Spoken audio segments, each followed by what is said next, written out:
আসসালামু আলাইকুম ভাই ও বোনেরা, আপনারা কেমন আছেন? আশা করি ভালো আছেন। আমরাও ভালো আছি। আজকে আমরা দুটো সিলভার কাপ মাছ এনেছি। মাছগুলো আমি সুন্দর মতো দেখুন কেটে নিয়েছি। এখন আমি মূলা দিয়ে মাছের মাথা দিয়ে রান্না করব।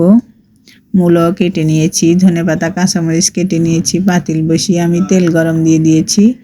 আর তেল গরম দিয়ে আমি হাফ চামচ জিরা আর পেঁয়াজ কাঁচামরিচ দিয়ে দিয়েছি। পেঁয়াজ কাঁচামরিচগুলো একটু ভেজে লবণ দিয়ে দিয়েছি, একটা তেজপাতাও দিয়েছি, আর হাফ চামচ গুঁড়োমরিচ, হাফ চামচ হলুদ আর হাফ চামচ লবণ দিয়েছি। দিয়ে মশলাগুলো ভালো মতো কষিয়ে নেব।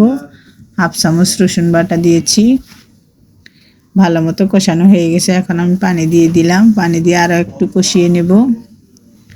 আর মাছের মাথা আমি লবণ হলুদ দিয়ে ভাজি করে নিয়েছি। এখন আমি মূলা দিয়ে দিয়েছি। মশলার সাথে মূলাগুলো একটু কষিয়ে নেব। এভাবে ভালো মতো উল্টে পাল্টে কষিয়ে নেবেন, চুলা কমিয়ে দিয়ে।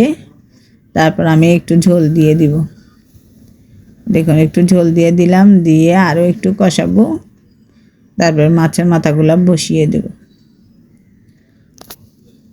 দেখুন আরও একটু কষানো হয়ে গেছে। এখন আমি মাছের মাথাটা দিয়ে দিব। মূলাতে জিরা ফোড়ন দেওয়ার কারণ হলো মূলার যে একটা গন্ধ আছে এটা চলে যায়। আর মূলাতে গুঁড়ামরিচ কম দিবেন, গুঁড়ামরিচ বেশি দিলে মূলা স্বাদ হয় না। অল্প একটু গুঁড়ামরিচ দিয়েছি আমি, আর বেশি কাঁচামরিচ দিয়েছি।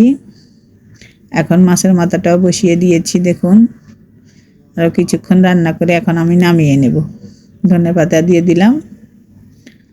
এবার আমি নামিয়ে নেব। দেখুন কত সুন্দর হয়েছে। এভাবে আপনারা মাছের মাথা, সিলভার কাপ মাছের মাথা দিয়ে মূলা রান্না করে দেখবেন, খুব মজা হয়। আজ এ পর্যন্ত। আল্লাহ হাফিজ। আমাদের চ্যানেলটা সাবস্ক্রাইব করে দিবেন।